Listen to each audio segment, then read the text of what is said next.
अंजना ओम कश्यप पर अदालत की फटकार, एफआईआर दर्ज करने का दिया आदेश। तो क्या अंजना जाएंगी जेल?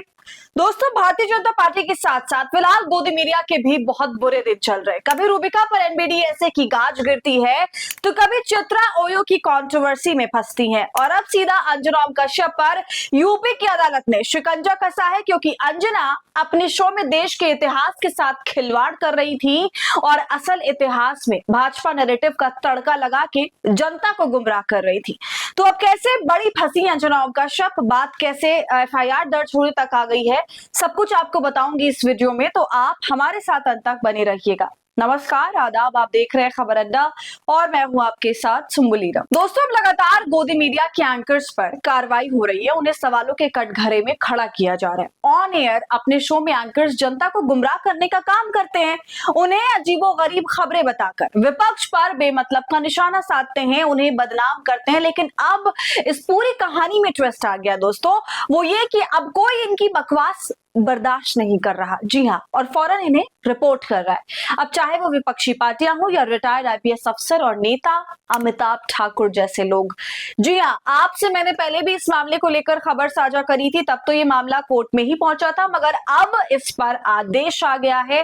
वो आदेश क्या है दोस्तों, मैं आपको आगे बताऊंगी, लेकिन उससे पहले कैसे इन एंकर्स के खिलाफ जमकर मोर्चा खोला जा रहा है वो जानिए।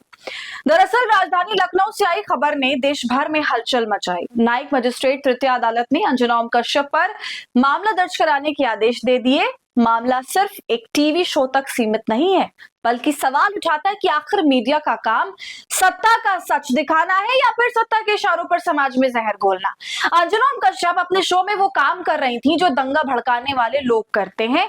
वो शो से प्रधानमंत्री मोदी को, भाजपा को बहुत जबरदस्त फायदा पहुंचाने की जुगत में थी, जिस मुद्दे को उठाकर चुनावी रैलियों में इस्तेमाल किया जाता। और हो सकता है आप आगे सुन ले इस तरह के मुद्दे को चुनावी रैलियों में। मगर दोस्तों, इस नफरत भरे शो को होस्ट करके अंजना बड़ी चैन की सांस ले रही थी, सोच रही थी कि इस पर कोई बवाल नहीं होगा, लोग मजे से उनकी कहानी सुन लेंगे। पर खेल सारा पलट गया और अधिकार सेना के राष्ट्रीय अध्यक्ष पूर्व आईपीएस अफसर अमिताभ ठाकुर ने कोर्ट में शिकायत की कि 14 अगस्त 2025 को अंजना ओम कश्यप ने ब्लैक एंड व्हाइट कार्यक्रम में भारत विभाजन के इतिहास को तोड़ मरोड़ कर प्रस्तुत किया और यहीं से शुरू हुई गोदी मीडिया बनाम न्यायपालिका की असली जंग।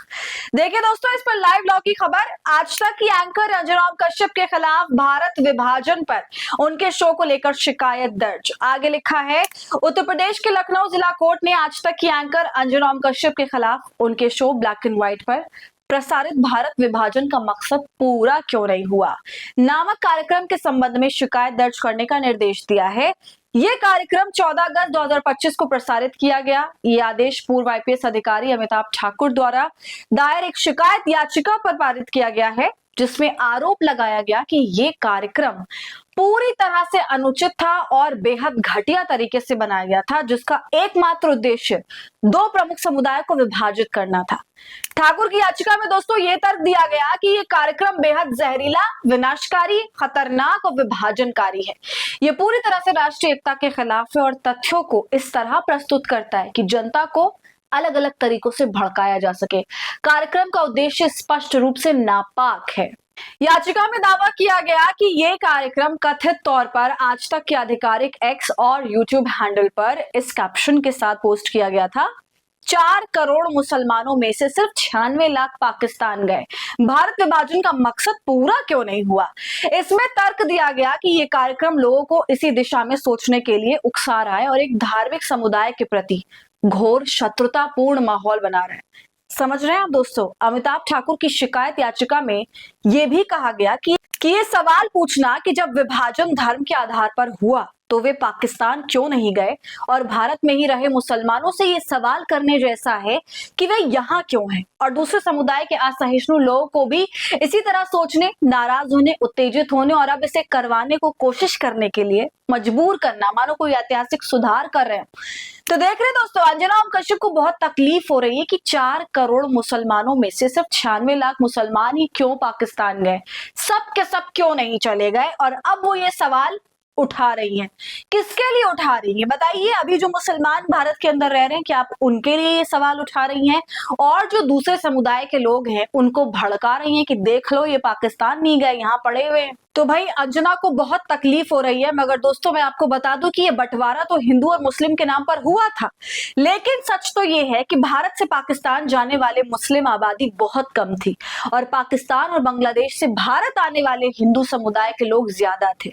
तब आप यहाँ पर ये समझ सकते हैं कि किस तरह से इस मुद्दे को भाजपा सरकार और ज्यादा भुना सकती है चुनावों में, और इन सबको हवा देने का काम गोदी मीडिया करता है, जो उसने अभी किया हम सभी देख रहे हैं। जबकि इस पूरे शो को इतने गलत एंगल से बताया गया है कि किसी के मन के अंदर घृणा पैदा हो सकती है, और वो भी भारत जैसा देश जहां पर लोग बिल्कुल सेंसिटिव हैं इन सब चीजों को लेकर। तो ऐसे लोगों पर चोट मारने की कोशिश कर रही थी अंजना ओम कश्यप, मगर उल्टा अब उन्हीं को चोट लगी है एफआईआर की। और दोस्तों इस पूरे विभाजन के बाद हमारे भारत की सरकार ने क्या कहा, यह जानना और समझना भी लोगों के लिए बहुत जरूरी है। इस बात को याद करना, ये आज की पार्टियां जो हमारे देश में नफरत फैला रही हैं, पहले ऐसा नहीं था, और इसलिए कहा जा रहा है कि इस कार्यक्रम में तमाम बातों के साथ साथ सबसे ज्यादा आपत्तिजनक ये है कि ये कार्यक्रम ऐतिहासिक रूप से भी गलत है, क्योंकि ये सभी जानते हैं कि पाकिस्तान के लिए संघर्ष करने वाले लोगों ने इसे मुसलमानों का राष्ट्र कहा था, जबकि भारत के लोगों और नेताओं ने उस समय भी ये तय कर लिया था कि भारत एक धर्म राष्ट्र नहीं बल्कि सभी धर्मों का राष्ट्र होगा। यहां से फिर सेक्युलर टर्म आया। तो ये टर्म क्यों आया? इन तमाम नफरतों को दबाने के लिए, जनता को ये समझाने के लिए कि आप जिस देश में रह रहे हैं वो आपके लिए सेफ है, यहाँ पर तमाम धर्म एक साथ रहेंगे, भारत सभी धर्मों का राष्ट्र है।